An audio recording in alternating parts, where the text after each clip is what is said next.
এমন দিন বাংলাদেশ নিশ্চয়ই মনে রাখতে চাইবে না। এমন দুর্দশাগ্রস্ত বিবর্ণ দিনের মুখোমুখি হওয়াটা নিতান্তই যেন এক অভিশাপ।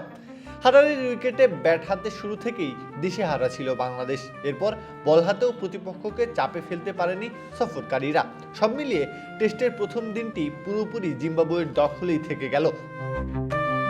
টস হেরে ব্যাট করতে নেমে শুরুতেই ধাক্কা খায় বাংলাদেশ। নতুন বলের গতি আর অতিরিক্ত বাউন্সের সামনে একের পর এক ব্যাটার আত্মসমর্পণ করেন। মাত্র 36 রানে দুই ওপেনারকে হারায় বাংলাদেশ। সেই ধাক্কা সামাল দেওয়ার চেষ্টা করেন মুমিনুল হক ও অধিনায়ক নাজমুল হোসেন শান্ত। দুজন মিলে 74 রানের জুটি গড়ে ইনিংসে কিছুটা স্থিতি ফিরিয়ে আনেন। তবে 60 রানের ইনিংস খেলে বিদায় বলেন মুমিনুল। এরপরই শুরু হয় আসল বিপর্যয়।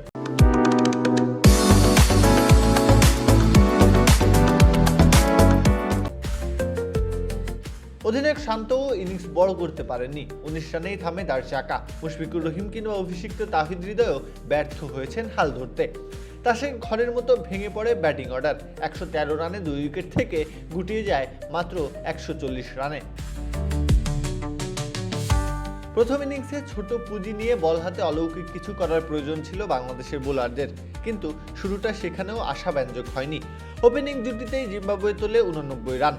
খালেদ আহমেদ ফেরান বেন কারানকে। ওটাই বাংলাদেশের একমাত্র প্রাপ্তি বলা চলে। আর কোনো বিপর্যয় না ঘটিয়ে জিম্বাবুয়ে তুলে নেয় 136 রান। 4 রানে পিছিয়ে থেকে চালকের আসনে যে তারা বসে আছে সেটা বলাই বাহুল্য। প্রত্যহ কাব্য, খেলা 71।